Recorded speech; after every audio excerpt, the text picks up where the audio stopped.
karena mungkin dokternya bekerja sama dengan suatu pabrik farmasi untuk mendapatkan bonus dari pabrik tersebut, maka ada obat-obat yang seharusnya tidak diresepkan, tapi dia resepkan demi mendapatkan tambahan keuntungan atau ada motivasi finansial di baliknya. Nah, ini dia tidak komitmen berarti dalam memberikan layanan. Jadi begitu, setiap profesi pasti ada etik, ada nilai-nilai yang harus dipegang oleh setiap anggota dari profesi tersebut. Jadi anggota profesi itu harus profesional. Sebab itu makanya ketika seorang berkomitmen mengerjakan profesinya, maka dia bisa disebut sebagai orang yang profesional gitu ya. Guru BK yang bekerja sesuai kaidah profesinya akan menjadi seorang guru BK yang profesional. Guru mata pelajaran yang bekerja sesuai bidang profesinya itu akan menjadi guru yang profesional. Dan semua bidang profesi, kalau dikerjakan dengan komitmen penuh dalam memberikan layanan sesuai bidang profesinya, maka dia bisa kita sebut sebagai seorang yang profesional, baik itu akuntan, psikolog, terus kemudian dokter, konselor, dan sebagainya.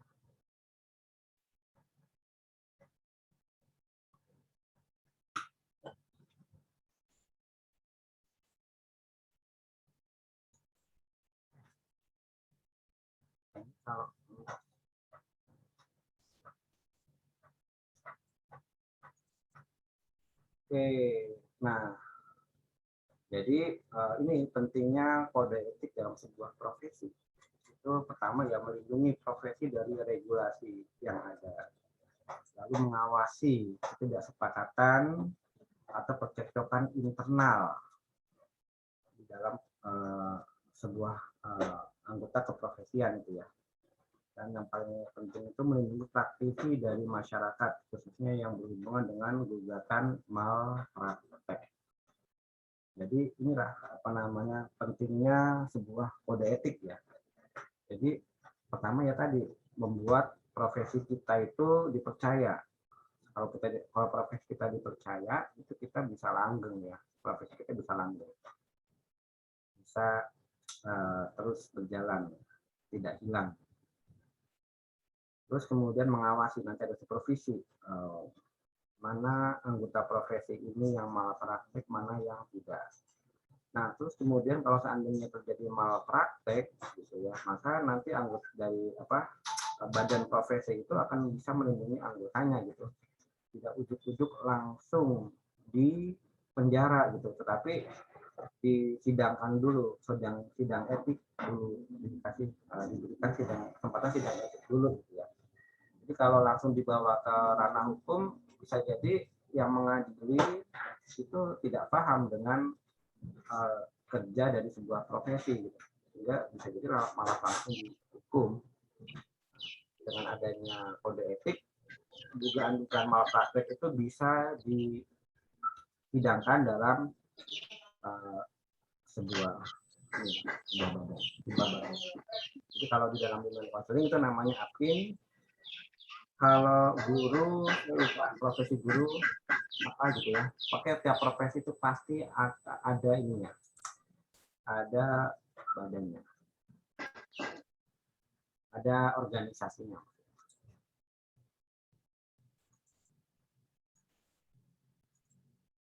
Nah, coba menurut pendapat Anda semua, profesi konselor itu apa sih sebenarnya? Profesi konselor itu apa? Silakan diketik di kolom chat pendapat Anda terkait apa itu profesi konselor, kerjanya ngapain, terus etika yang harus dipegang oleh seorang yang berprofesi sebagai konselor apa saja. Silakan diketik di kolom chat, dikasih nama sama NPM ya. Saya tunggu respon dari Anda semua.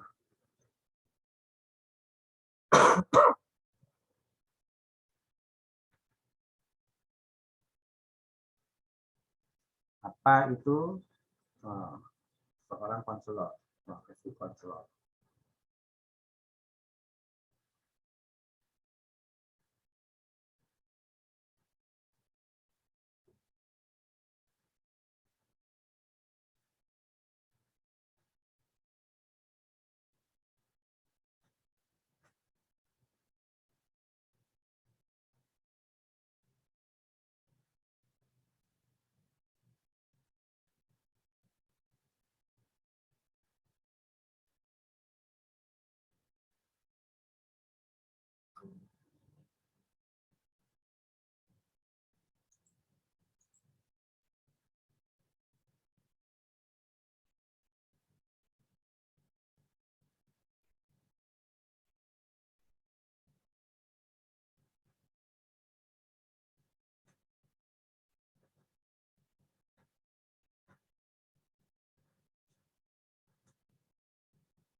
Oke, ditunggu yang lain.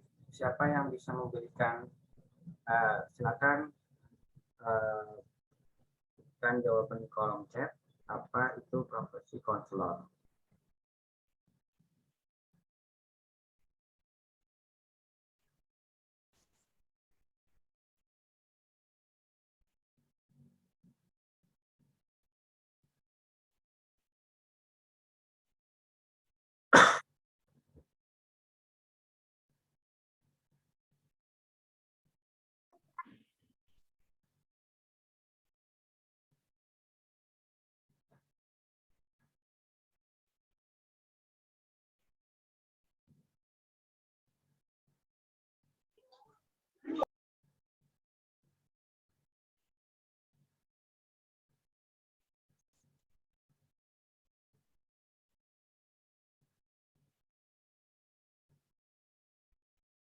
Oke, ini sudah mulai banyak nih dari Mas Firman. Yang pertama, Mas Firman mengatakan bahwa konselor atau pembimbing adalah seorang yang mempunyai keahlian dalam melakukan konseling di latar belakang pendidikan minimal S1 dari jurusan psikologi pendidikan dan bimbingan, bimbingan konseling atau bimbingan penyuluhan. Kemudian dari Mbak Mutia ya, Mbak Mutia Aisyah Rahmania, profesi guru BK di pendidikan sebagai pembimbing maupun pendamping yang bertanggung jawab terhadap konselingnya. Oke. Lalu Mbak Ayu, profesi konselor yaitu seorang yang profesional dalam bidang bimbingan konseling, serta ahli dalam memberikan layanan di bidang bimbingan dan konseling, dan juga lembaga bimbingan formal maupun di masyarakat. Atau mungkin maksudnya Mbak Ayu ini ya, layanan di bidang bimbingan dan konseling yang diberikan baik pada pendidikan formal maupun di masyarakat. Oke, Mas Hanif Prabowo hampir sama dengan tadi Mas Firman. Terus kemudian juga Pak Alim. Nah, Pak Alim, Mas Alim, Alim Kurniawan ya. Ini konselor sebagai helper, di mana dia merupakan ahli bimbingan konseling yang memiliki sikap simpatik, menghormati keragaman, dan seterusnya. Oke, dari Pandu hampir sama juga. Dari Mbak Dias Purnapatiwi hampir sama. Terus kemudian dari Mas Muhammad Rizky hampir sama juga memberikan bantuan. Lalu kemudian Mbak Tasya, ya. Terus Mbak Alvina. Oke, jadi konselor merupakan pendidikan profesional. Artinya setelah menyelesaikan pendidikan S1 BK dan program profesi yang terakreditasi sehingga memiliki kemampuan untuk membantu melayani dan membimbing individu atau kelompok melalui jalur pendidikan formal maupun non formal. Nah, memiliki yang kepribadian yang sangat peduli, bersimpati, dan memahami konseling. Terus kemudian Mbak Rina Alvia juga sama. Oke, banyak ya jawaban dari mahasiswa semua ini terkait apa itu profesi konselor. Ada yang pakai PPPK juga sih, pendidikan profesi konselor.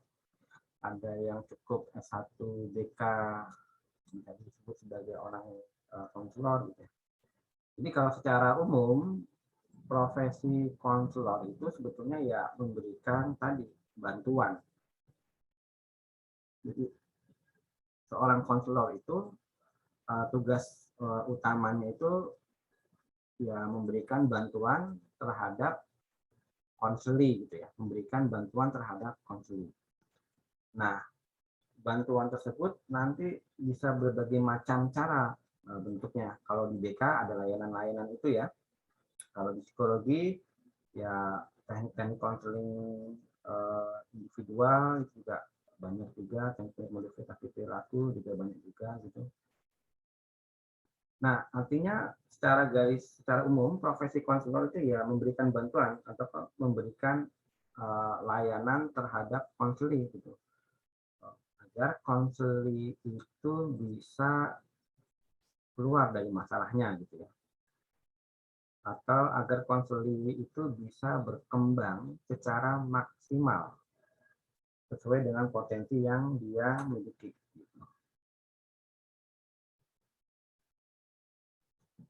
Sesuai dengan potensi yang dia miliki. Nah, kalau seorang yang punya tugas untuk membantu orang lain untuk memecahkan sebuah masalah, gitu ya. Maka kira-kira kompetensi apa yang perlu dimiliki oleh orang yang kerjanya seperti itu? Nah, jadi ini kalau secara umum, baik guru bimbingan konseling, para psikolog, atau profesi konselor yang lain ya, konselor keagamaan mungkin, konselor nikah, konselor konselor yang di bidang lain itu secara umum, secara garis besar yaitu sebagai penolong ya, memberikan bantuan kepada jadi konselor itu yang memberikan konseling. Konseli itu adalah yang diberikan konseling ya. Jadi konselor dan konseling. Nah, jadi konselor itu membantu konselinya untuk memecahkan permasalahan yang dihadapi oleh konseling. Jadi bisa mengarahkan, bisa membantu dengan bentuk yang akan kita pelajari. Nah, ini bedanya antara bantuan yang berupa berbentuk bimbingan, berbentuk konseling, hingga berbentuk psikoterapi ya, psikoterapi. Jadi ada levelnya sebetulnya. Mana yang masuk bantuan dalam bentuk bimbingan, mana yang masuk bantuan dalam bentuk konseling, mana yang masuk ke dalam bantuan yang masuk ke dalam bentuk psikoterapi. Jadi ini ada kontinumnya ya. Misalnya biasanya bantuan tersebut short term sifatnya short term itu pendek ya, jangka pendek, atau long term dalam jangka panjang. Nah, kalau kita hanya memberikan bimbingan itu biasanya lebih pendek durasinya. Cukup ketemu sekali, ketemu 2 kali dengan siswa yang nakal misalnya, itu namanya bimbingan. Atau sekali ketemu kita mengarahkan siswa kepada suatu hal yang positif. Kita membimbing ya, membimbing kepada suatu positif dalam satu waktu, itu disebut bimbingan. Nah, kalau semakin lama jangka waktunya konseling. Nah, jadi dalam konseling itu biasanya ada sesi-sesinya ya. Sesi 1, sesi 2, sesi 3, sampai beberapa sesi. Kalau bimbingan tadi itu cukup ya, tidak ada sesi-sesi bimbingan. Dan psikoterapi itu biasanya lebih panjang lagi, jangka waktunya. Gitu. Ya, kalau pertemuannya harus berapa kali, terus kemudian ada terapi okupasi, terapi yang lebih panjang durasi waktunya. Nah, terus kemudian bagaimana dampaknya gitu ya? Kalau jadi di sini kontinumnya ada 2, memodifikasi perilaku dan yang paling rumit itu merekonstruksi kepribadian. Jadi kontinum ya. Kontinum itu kayak sebuah garis lurus gitu. Sebuah garis lurus itu nanti dia kalau kontinum sebelah kiri biasanya kalau di sampai itu yang paling rendah gitu ya, paling kecil nilainya. Kalau yang paling kanan itu yang paling tinggi gitu ya. Kontinum tinggi badan misalnya 0 sampai 100. Jadi 0 itu paling rendah, 100 itu paling tinggi. Kalau ada yang tinggi badannya 60 cm, nah itu lebih tinggi dibandingkan 0, tapi lebih rendah dibandingkan 100 cm. Nah, artinya begini, memodifikasi perilaku itu sebetulnya lebih sederhana dibandingkan harus merekonstruksi kepribadian seseorang.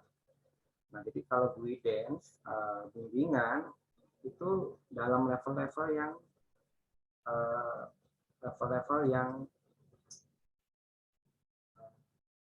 lebih mudah gitu ya. Kalau konseling itu agak medium, lalu yang paling sulit itu psikoterapi. Jadi kalau psikoterapi biasanya hasil dari psikoterapi itu bisa merekonstruksi kepribadian seseorang gitu. Tapi kalau bimbingan itu paling ya mungkin kita bisa hanya memodifikasi perilaku siswa kita. Misalnya yang tadinya ngerokok di kantin, ketika kita bimbing kalau di kantin jangan merokok, terus tiba-tiba dia perilakunya berubah gitu. Nah, kalau psikoterapi yang tadinya senang rokok tiba-tiba menjadi benci rokok misalnya, itu kepribadiannya sudah direkonstruksi. Nah, kemudian isu yang ditangani, isu-isu permukaan atau isu-isu yang lebih dalam. Kalau guidance itu biasanya lebih permukaan ya. Terus nanti ada konseling, terus ada psikoterapi yang lebih dalam lagi. Apalagi yang psikoanalisa. Psikoanalisa itu lebih dalam gitu ya. apa namanya yang ditangani ya. Biasanya apa namanya trauma-trauma masa lalu juga dijadikan landasan untuk memperbaiki kondisi sekarang misalnya. Jadi kalau yang bimbingan itu hanya sifat-sifat dasarnya di permukaan saja, tapi kalau yang lebih dalam itu bisa menggunakan konseling dan psikoterapi. Nah, kalau permasalahan itu sekarang dan saat ini itu biasanya model-model bimbingan gitu ya. Nah, kalau semakin ke arah sana itu yang masa depan gitu ya. Jadi karena dia kan yang di rekonstruksi kepribadiannya, tidak hanya memodifikasi perilaku. Nah, nanti sifatnya ada yang memang preventif, ada yang sudah sampai restoratif. Preventif itu apa namanya sebelum kejadian, sebelum siswa itu hobi rokok, maka dibimbing dulu biar dia nanti tidak menjadi perokok misalnya. Sadar dan tidak disadari gitu ya. Nanti ada yang pakai teknik hipnoterapi sampai di hipnosis dan sebagainya. Jadi kadang-kadang itu untuk layanan psikologis yang bisa diberikan. Nah, kalau ini dari bentuk layanannya ya, kalau ini yang menjadi pusat itu si ininya, si konselornya. Jadi biasanya cuma memberikan ceramah-ceramah, nasihat-nasihat, ujangan-ujangan saja. Kalau dia itu helper center, jadi berfokus pada konselornya. Nah, kalau yang berfokus pada konselingnya, happy center biasanya tidak hanya sekedar ceramah-ceramah, tidak hanya sekedar bimbingan, tapi lebih dari itu. Misalnya nanti banyak caranya itu di dalam konseling individual. Nah, jadi perlu dibedakan seorang konselor itu ada yang di tengah ini gitu ya. Ini. Kalau mahasiswa bimbingan konseling itu masih bisa masuk dua ini ya. Tapi kalau Anda sudah berprofesi sebagai konselor, maka ada yang di tengah ini, yang di tengah tidak hanya sekedar bimbingan saja, tetapi sudah masuk ke dalam pemberian konseling. Oke, ada yang tanyakan nggak di sini?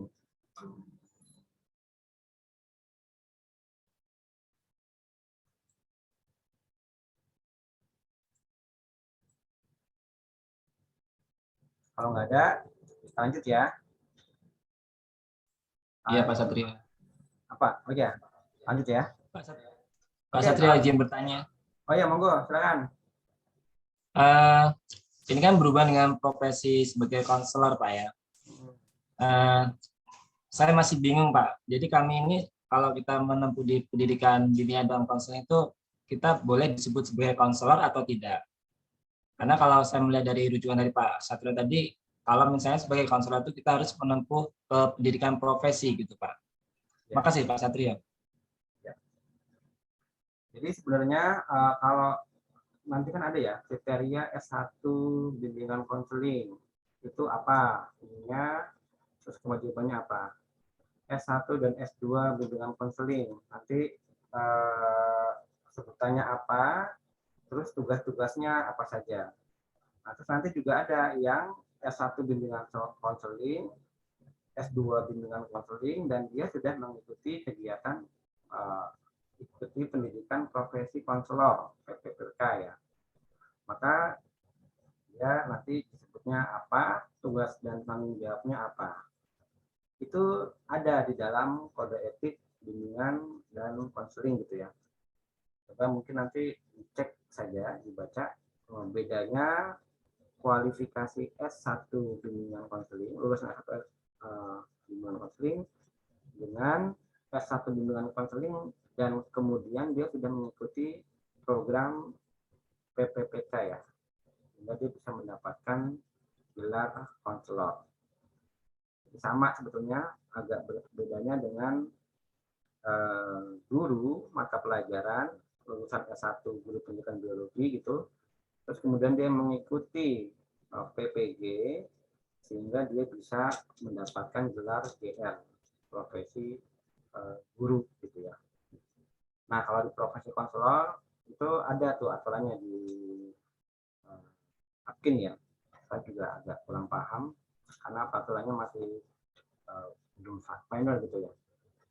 Dengan konseling itu pasti menjadi ikut profesi guru atau ikut profesi konselor.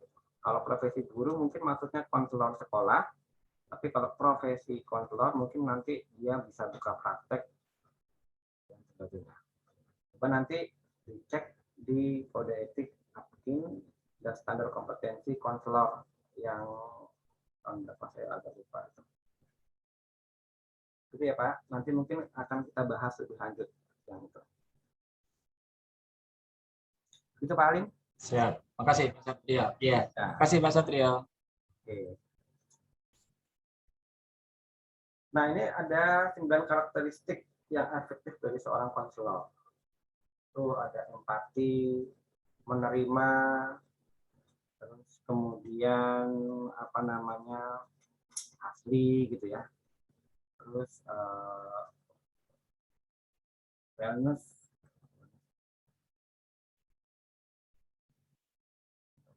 terus kemudian ada kompetensi kultural, terus ada dan sebagainya nih. Ada 9 kompetensi dari seorang konselor. Jadi sebenarnya kompetensi karakteristik kompetensi yang dimiliki oleh seorang yang akan memberikan bantuan kepada orang lain itu cukup banyak ya. Ada 9, 1, 2, 3, 4, 5, 6, 7. Oh, sorry, ada 8. Nah, ini nanti akan kita bahas satu-satu melalui tugas-tugas kelompok yang sudah saya berikan. Nanti akan dipresentasikan oleh mahasiswa.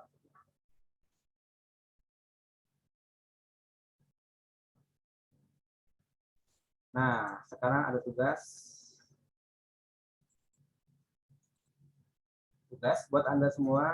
Coba sekarang siapkan selembar kertas, kemudian dari kertas tersebut menjadi 2 bagian. Jadi kita refleksi nih, Anda yang ikut mata kuliah ini, Anda itu sebetulnya punya potensi sebagai seorang konselor atau tidak sebagai konselor ya.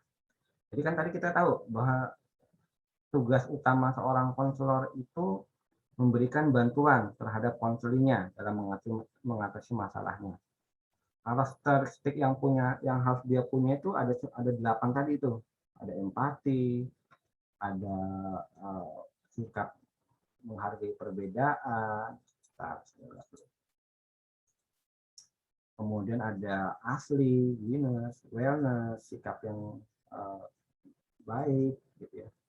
Terus kompeten, terus kompleksitas kognitif yang kuat, terus kompatibilitas dengan belief in teori apa Anda percaya dengan teori-teori yang ada dalam bimbingan konseling. Nah, sekarang Anda cek, Anda lihat di dalam diri Anda pribadi gitu ya. Bagian diri Anda yang mendukung dan menghambat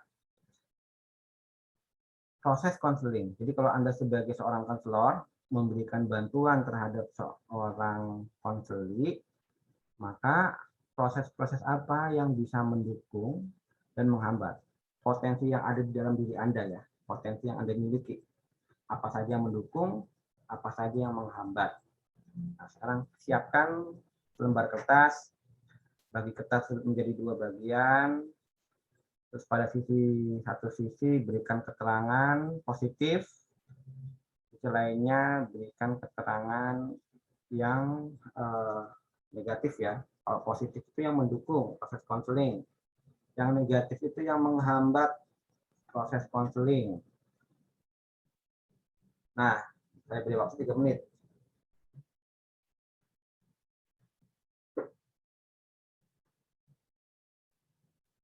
Anda pantas nggak itu menjadi seorang helper atau seorang konselor yang memberikan bantuan kepada konsuli Anda?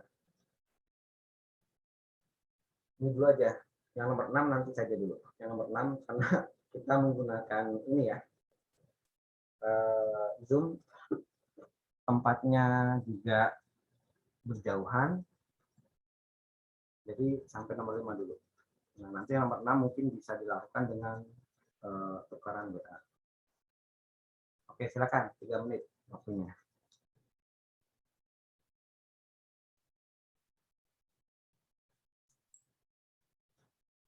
Contohnya misalnya saya punya pemalu gitu misalnya, pemalu. Itu masuk dalam sisi positif atau sisi negatif. Ketika nanti kita akan mengkonseling atau membantu konseling kita.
Nah, untuk yang nomor 5 gitu ya, yang nomor 5, Anda lakukan penilaian ya, setelah Anda lihat sisi positif, sisi negatif yang ada dalam diri Anda, apakah itu mendukung atau menghambat proses konseling, maka Anda kasih skor 1 sampai 10. Anda itu pantas atau cocok enggak sebagai seorang helper atau konselor, gitu ya. Kalau 10 berarti Anda yakin bahwa diri Anda itu sangat pantas sebagai helper atau konselor. Tapi kalau 1 artinya Anda ya merasa bahwa diri Anda tidak pantas untuk menjadi seorang helper atau konselor. Nah, jadi Anda buat dulu nomor 2, nomor 3, Anda perhatikan, dalami dulu, Anda nilai kira-kira dari skala 1 sampai 10 terkait kepantasan Anda menjadi seorang helper atau konselor, Anda dapat poin berapa. Nah, poin tersebut silakan di-chat di kolom chat ya. Jadi setelah Anda tulis sisi positif dan negatif dari yang Anda miliki itu, Anda nilai 1 sampai 10 ya, Anda itu pantas tidak sebagai seorang helper atau seorang konselor. Silakan ketik di kolom chat ya, hasil dari penilaian pribadi Anda.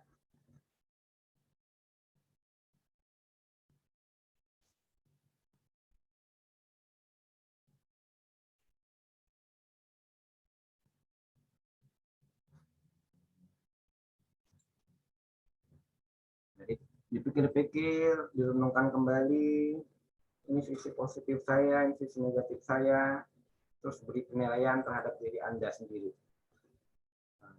1 sampai 10, berapa nilai? Apakah Anda cocok sebagai seorang helper atau konselor atau tidak? Mbak Kurnia Fitriani bukan positif ya.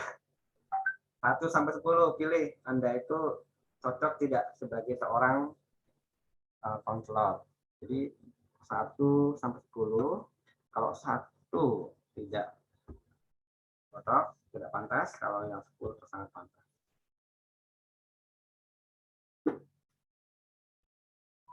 Silakan, skornya saja.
Ayo silakan.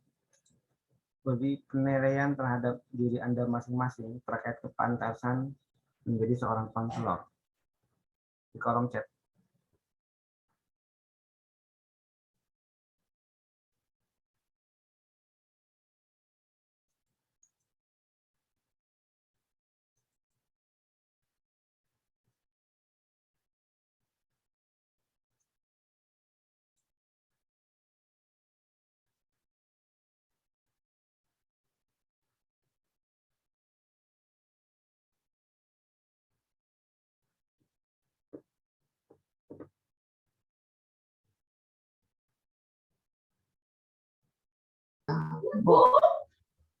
Mana ada Mbak? Sekarang Mbak Aminah bukan dijadikan juga. Aku cita-citanya dulu jadi dokter. Apa? Siapkan selembar kertas bagi kertas tersebut menjadi 2 bagian. Pada satu sisi berikan keterangan kelas bagi diri, pada bagian diri saya yang positif, yang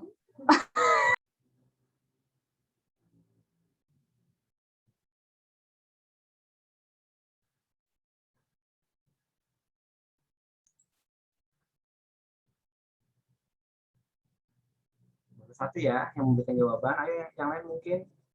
Kalau Mbak Meltia setelah dilihat-lihat, setelah di ini sepertinya cukup yakin. Alasannya karena apabila sudah menjadi guru BK maupun konselor, kita sudah lebih percaya diri untuk lebih bertanggung jawab dalam membimbing dan mengarahkan. Skornya 8, wah, bagus ini, cukup yakin. Jadi setelah lihat potensi yang ada di dalam diri Mbak Meltia, 8 nih kayaknya. Gitu. Cocokan sebagai seorang helper atau konselor. Yang lain silakan.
Oke, yang lain mana ini?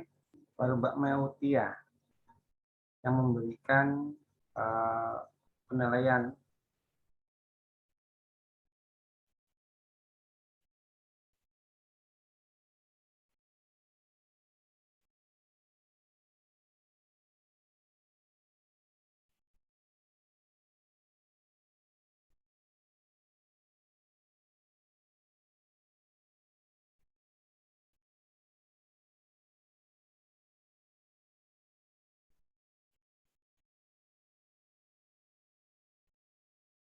Oke, Mbak Kurnia nilainya menilai diri sendiri 7.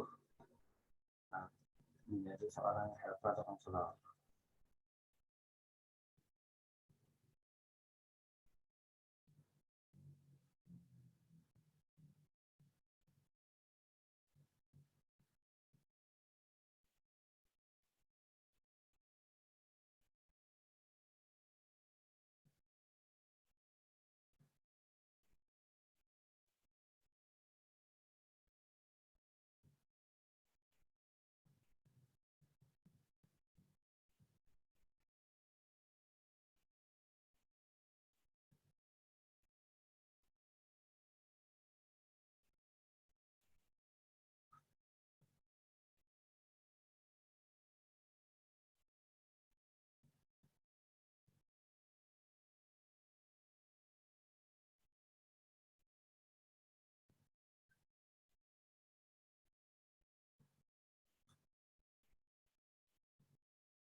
Oke, Mbak Dia juga sudah, Mbak Dias ya.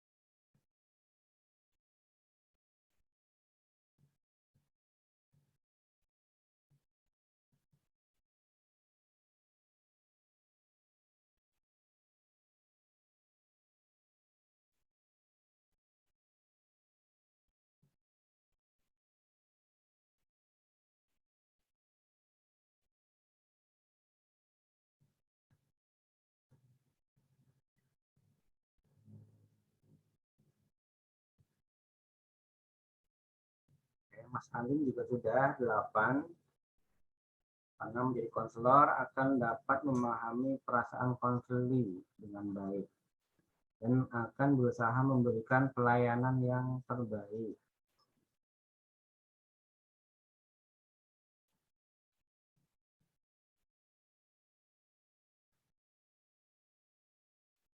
Oke, Mas Rudi sudah 7. Mungkin yang lain masih agak lama karena tidak ada pilihan 0 kali ya. Dan 1 sampai 10. Masih bingung. Oke, Mas Firman 8.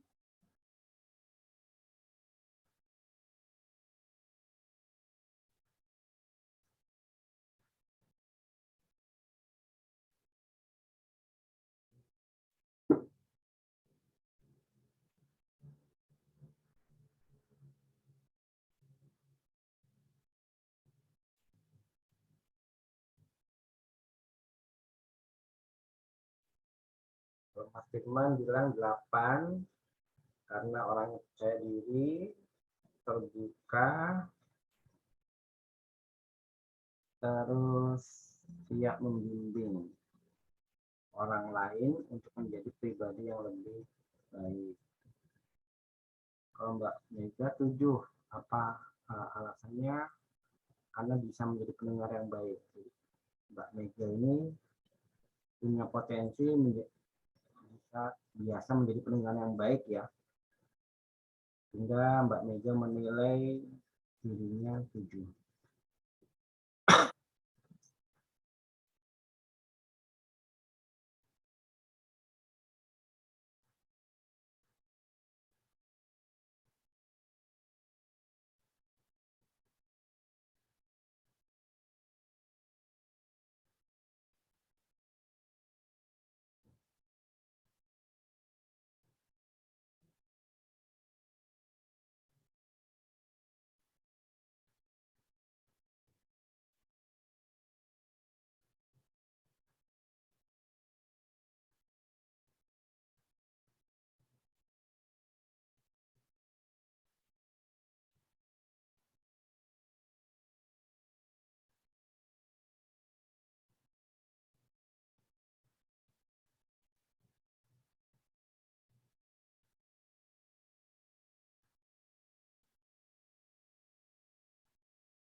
Oke,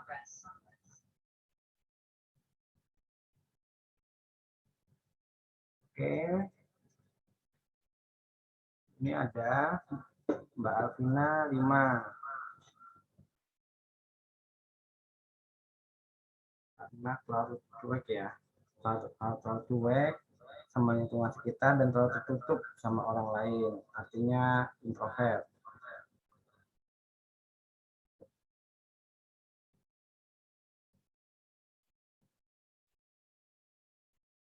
Jadi karena punya kepribadian introvert mungkin, tertutup, terus terlalu cuek dengan lingkungan, Mbak Alvina merasa 5 ya, pantasannya tadi jadi seorang helper atau konselor.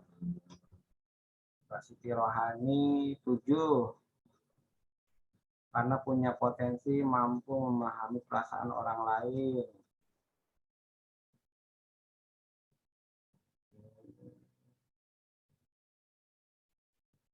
Ya, jadi sepertinya Anda sudah mulai paham gitu ya, potensi-potensi apa saja yang ada di dalam diri kita yang mungkin nanti akan membantu kita agar bisa menjadi seorang konselor atau pemberi bantuan yang baik gitu ya.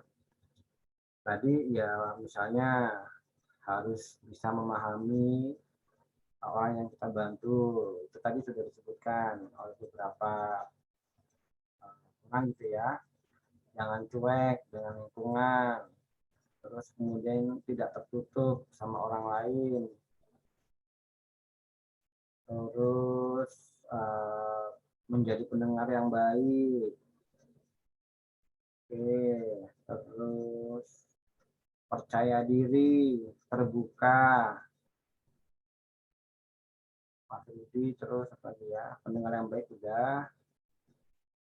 Mas Alim,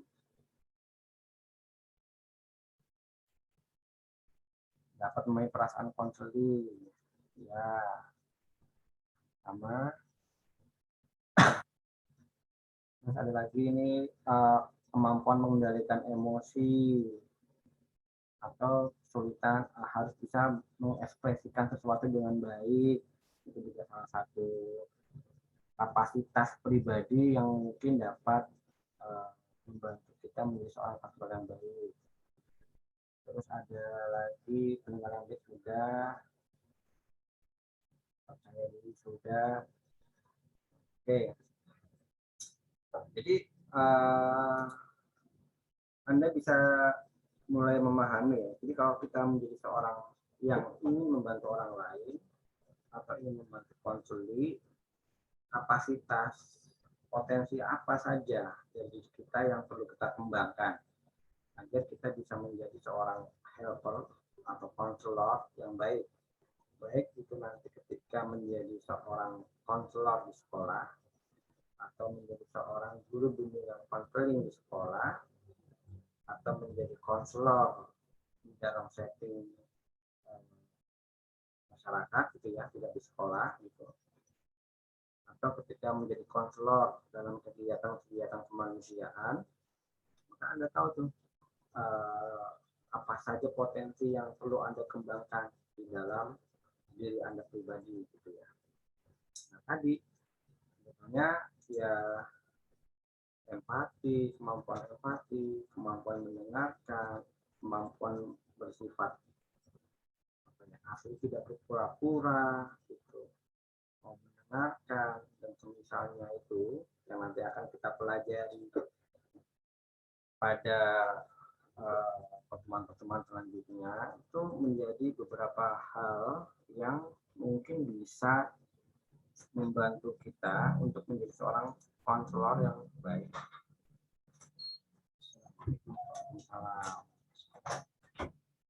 Nah, tadi sudah ya,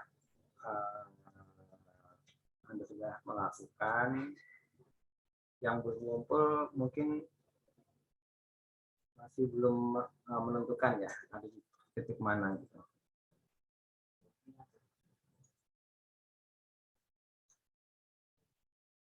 Nah, Terus sampai jam berapa ya? 11.30 ya. Oke, dikit lagi nih ya. Jadi beberapa perilaku tidak etis yang tidak boleh dilakukan oleh seorang konselor. Itu menurut ACE. ACE itu Association Counselor di Amerika ya. Kalau psikolog ada APA, Asosiasi Psikologi Amerika.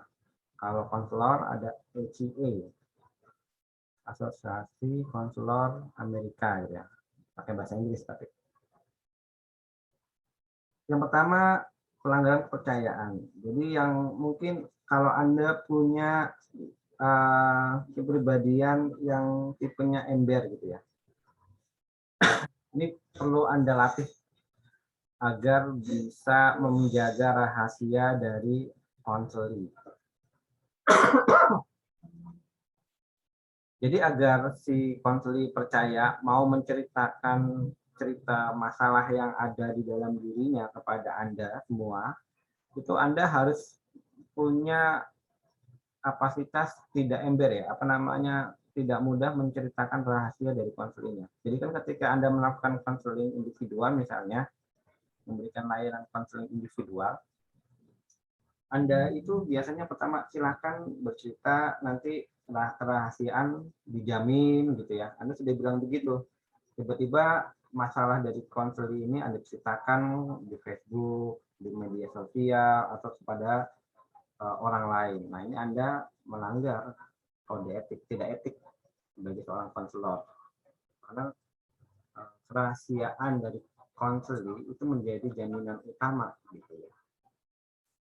Kemudian melampaui tingkat kompetensi profesional seseorang. Jadi misalnya ya, ada seorang siswa datang, Pak, saya punya masalah. Masalahnya kenapa?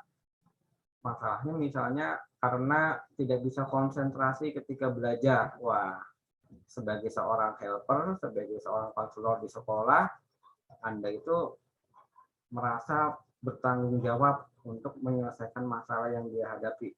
Maka langsung, udah minumin aja, minum obat yang namanya Brodreg, biar kepala pusingmu itu berkurang. Nah, ini Anda sudah tidak lagi jadi seorang konselor, Anda meningkat jadi seorang dokter, gitu ya, memberikan resep obat kepada siswanya. Gitu.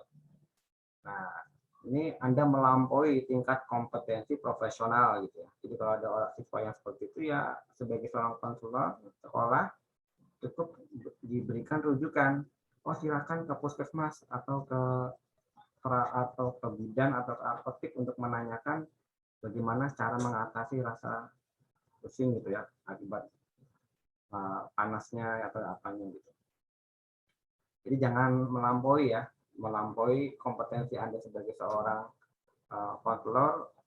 Ada yang perlu Anda tidak bisa, ada yang tidak bisa Anda lakukan gitu ya.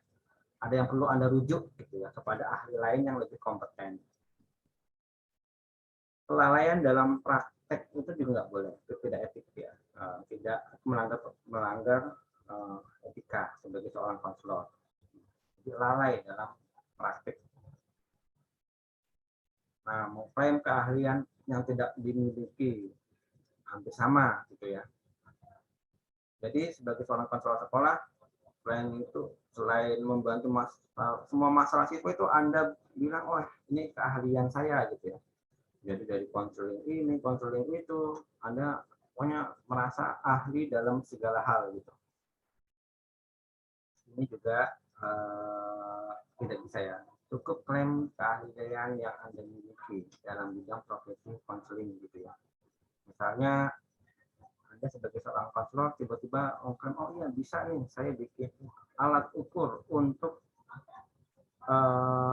seleksi karyawan di sebuah pabrik misalnya, padahal keahlian Anda tidak sampai situ gitu, itu maka tidak etik, mengklaim keahlian yang tidak dimiliki. Berikutnya, memaksakan nilai-nilai konselor kepada klien, kepada konselingnya. Ini juga sering terjadi ya, kadang-kadang ya, apalagi kalau Anda membimbing siswa yang mengalami masalah gitu. Jangan dipaksa nilai-nilai yang ada dalam diri Anda, yang Anda anut kepada konselingnya gitu. Misalnya konselingnya beragama lain gitu ya, memiliki kecemasan sebelum ujian. Oh, caranya dengan berzikir gitu. Jadi kalau klien Anda atau konseling Anda beragama sama dengan Anda, mungkin tidak akan menjadi masalah. Tapi kalau dia berbeda keyakinan, itu menjadi masalah. Membuat klien bergantung, ini juga tidak boleh ya. Jadi pernah ya kasus. Jadi Anda dalam teknik konseling itu harus cakap mengakhiri sesi konseling ya, konseling. Jangan sampai konseling Anda itu terus menerus bergantung sama Anda. Pernah kejadian kasus itu ada siswa yang punya masalah ya di pondok. Di pondok yaitu ternyata suka mencuri punya temannya, dibawa ke tempat konseling kita berikan konseling.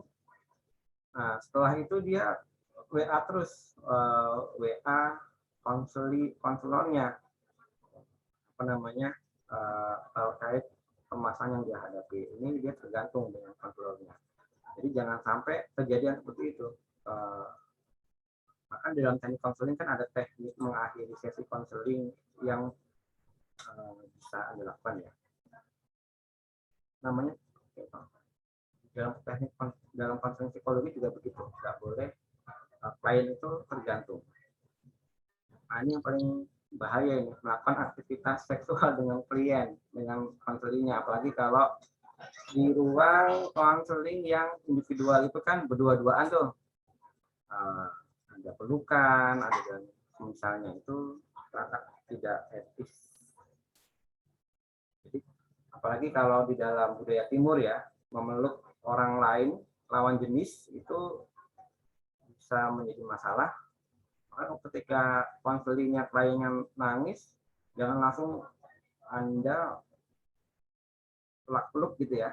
Nanti ada rekan guru yang lain yang ini, itu bisa menjadi dan buruk gitu ya. Ada konflik kepentingan. Nah, kemudian persetujuan finansial yang tidak jelas, biaya tambahan. Jadi sesi konseling diperpanjang, misalnya kemudian diberikan ada biaya tambahan yang harus dibayar klien kita. Nah, pengiklan yang tidak pantas gitu ya, yang bombastis, itu tidak etis.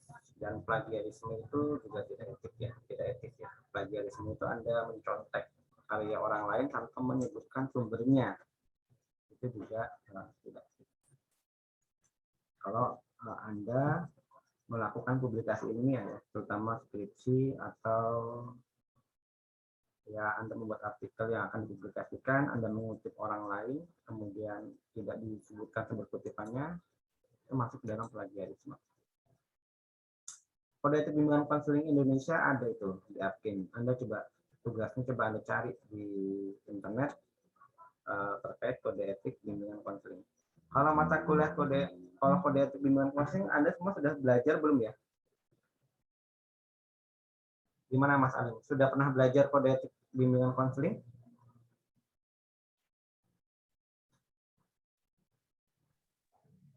Itu masuk ke kayak Pak Agus itu Pak yang semester kemarin Pak Katrio. Ya, masih ingat toh? Nah, ya, sudah Pak. Masih ingat, terus kemudian ada mungkin sudah punya bukunya gitu ya. Nanti di dalam kode etik itu ada 5 bab, ada pendahuluan, Pancasila dan sebagainya, landasannya gitu ya. Terus kemudian ada kualifikasi dan kegiatan profesional konselor, ada hubungan kelembagaan, ada bagaimana kalau menyelenggarakan praktik mandiri dan laporan kepada pihak lain. Terus ada ketaatan kepada profesi. Anda sudah belajar, jadi tidak perlu ini lagi. Anda tinggal cek pelajaran pada semester lalu ya, terkait kode etik, bimbingan, dan konseling.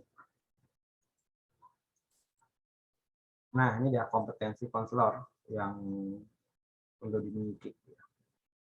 Kompetensi minimal itu ya pertama dia menguasai konsep praktis pendidikan, memiliki kesadaran komitmen etika profesional, kode etik, nanti ada ya kode etik profesi di sini. Lalu saya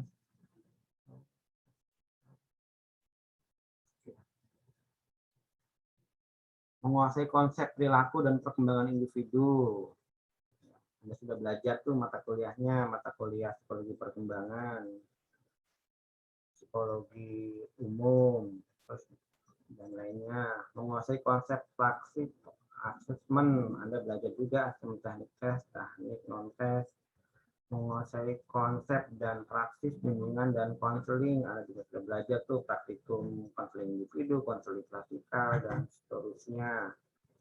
Memiliki kemampuan mengelola program bimbingan dan konseling, manajemen BK, Anda juga sudah belajar gitu ya. Menguasai konsep dan praksis riset dalam bimbingan konseling, itu juga sudah Anda pelajari ya. Kebetulan biasanya saya ya yang riset dalam BK. Ini kompetensi minimal. Jadi kalau sudah belajar ini, Anda sudah memiliki kompetensi utama minimal sebagai seorang konselor.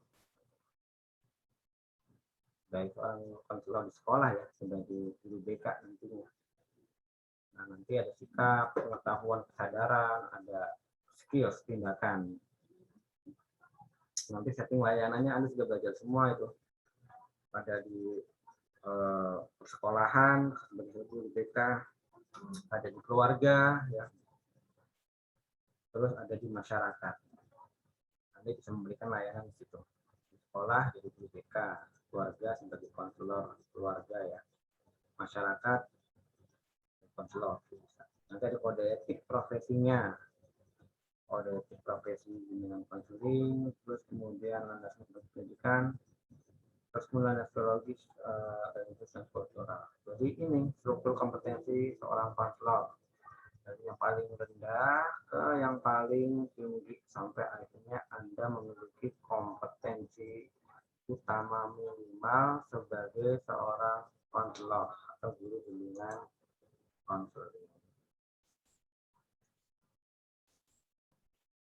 Oke, itu ya terkait bahasan identitas dan kompetensi konselor. Nah, untuk yang pertemuan minggu depan, ini gimana kalau kita ketemu lagi sebelum minggu depan ya, menggantikan hari-hari kita tidak masuk tuh. Hari apa bisanya? Cuma tanggal 17, 18, 19 saya tidak bisa karena ada acara di luar metro. Selain tanggal itu saya bisa. Jadi menggantikan kuliah kita yang sudah jauh ketinggalan ya. Pokoknya nanti dirembuk gitu kapan. Pokoknya selain tanggal 17, 18, 19 karena saya pergi keluar kota, itu di setting, dipadatkan mata kuliahnya, dipadatkan materinya, jadi biar kita bisa menyelesaikan pertemuan sebelum UTS.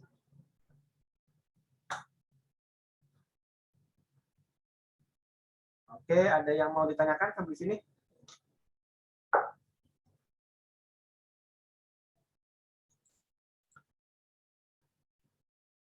Jadi terkait pertemuan susulan itu yang mengarrange Anda ya, yang menjadwalkan mahasiswa ya, selain tanggal 17, 18, 19 itu saya bisa gitu. 17, 18, 19, 20. 17, 18, 19 saya di luar, 20 mungkin libur ya. Selain itu bisa. Nah, terus kemudian mahasiswa yang sit-in pada mata kuliah ini dari program Merdeka Belajar nanti monggo dipersilakan diskusi di grup yang ada, apakah mau terlibat dalam kegiatan presentasi atau tidak gitu ya.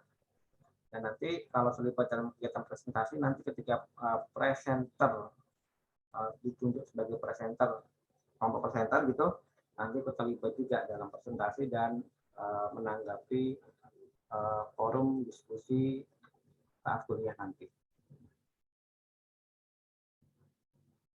Oke, bagaimana? Ada yang ditanyakan sampai di sini?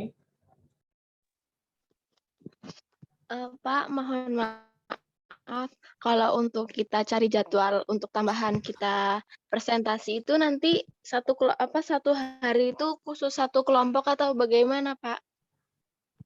Bisa jadi nanti satu hari itu 2 kelompok ya, biar cepat selesai ya. Satu hari 2 Baik, kelompok. Pak. Nanti kita kabarin ya, Pak, untuk didiskusikan hari apa.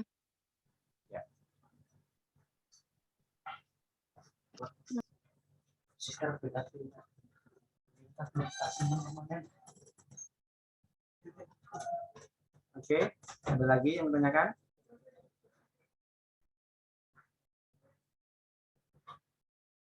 Oke, kalau tidak kita akhiri ya. Sebelum kita akhiri, coba di on cam dulu semuanya.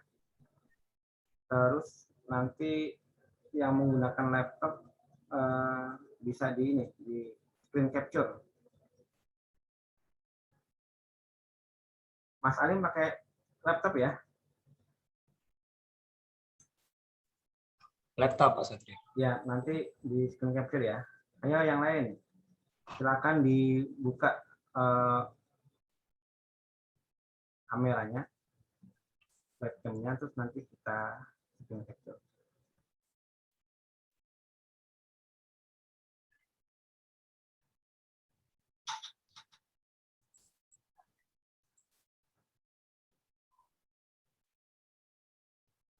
Monggo Mas Ali, silakan. Udah, Pak.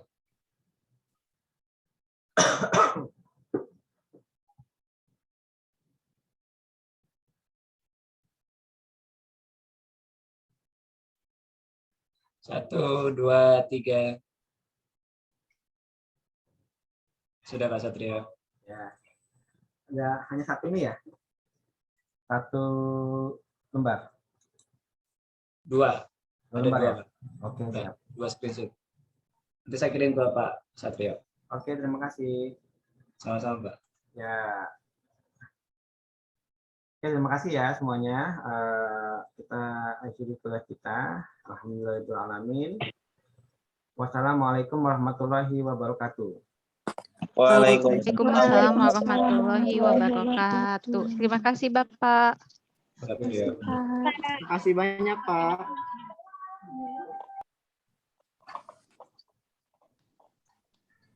Sedang.